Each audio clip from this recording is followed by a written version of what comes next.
Hey guys, welcome for tuning into another episode of Driving with Jack. In this episode, while driving down the road, we're going to talk about fear and what fear does to you.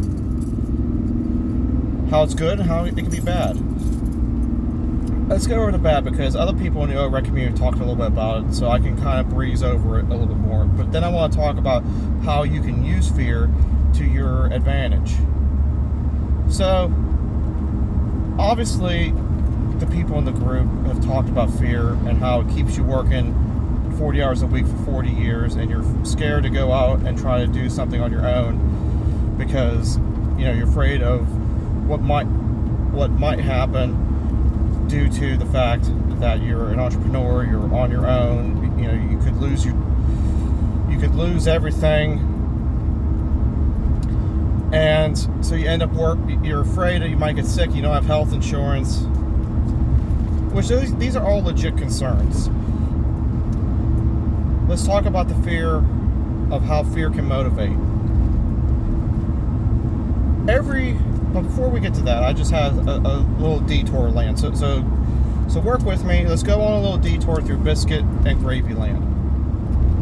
So anyway, every emotion, the Bible talks about how every emotion is created for a reason. So what if we got fear? And what I was just listening to recently, I was talking about anger and how anger can be used. So what if we talk of what I just listened to about anger and applied it to fear? So fear can motivate you in order to move forward. So what if you didn't want to work 40 years? What if the fear of not having your job, like what if the fear of being let go and your job being sent overseas was so great that it conquered the fear of job security? What if the fear of not having money was so great that it conquered the fear of not having life or health insurance or even life insurance? What if the fear is so great that you ended up buying more rental properties, for example, and I'm a real estate investor for those who don't know, bought more real estate properties or other small businesses that then allowed me to buy the health insurance, the life insurance policies, everything else that I need in my life to combat the fear of my job being sent overseas, the fear of losing out, the fear of not having health insurance, the other stuff that people will always say. What if the fear of not being free was worth more than the fear of security?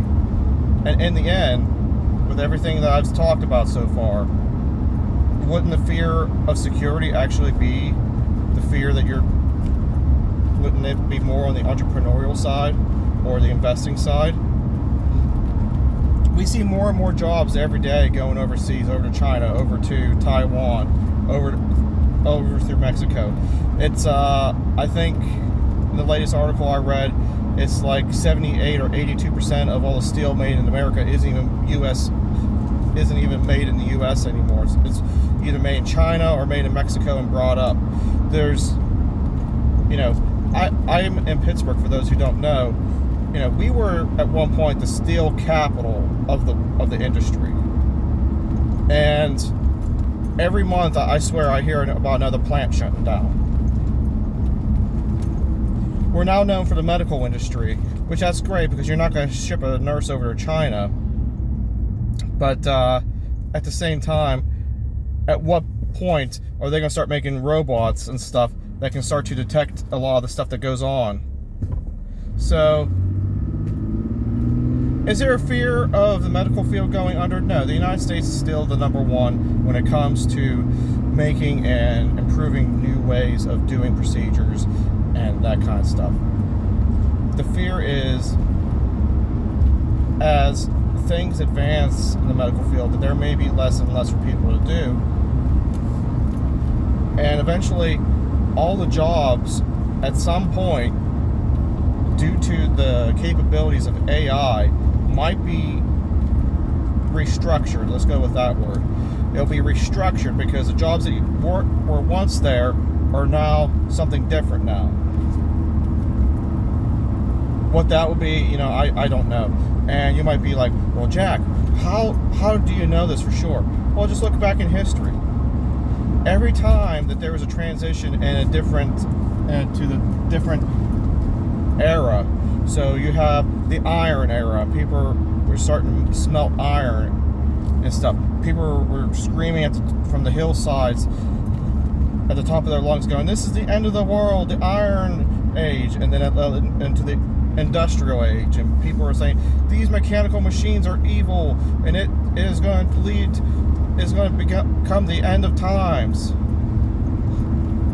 Every era has the same arguments, and yet we still keep spinning around on this planet, going around a solar system year after year. You can't be so afraid in life of the changes going on and everything else going on around you that it leaves you stuck for 40 years, for 40 hours a week, or 60 hours a week, or for those that are just scraping by doing 40 hours a week at their job, 20 hours a week in a side hustle, and then another 10 hours just to make ends meet. There's too much to life that you're missing out on, and you just have to focus. You have to refocus on what your fear is and which fears are greater, and prioritize those on what it's going to take to get yourself free. So with that, I conclude this episode of Jack's Business Talk. I'm probably going to come up with another one in the next day or two, talking about what I've been up to since the last Driving with Jack episode. Have a good day. Talk to you guys soon.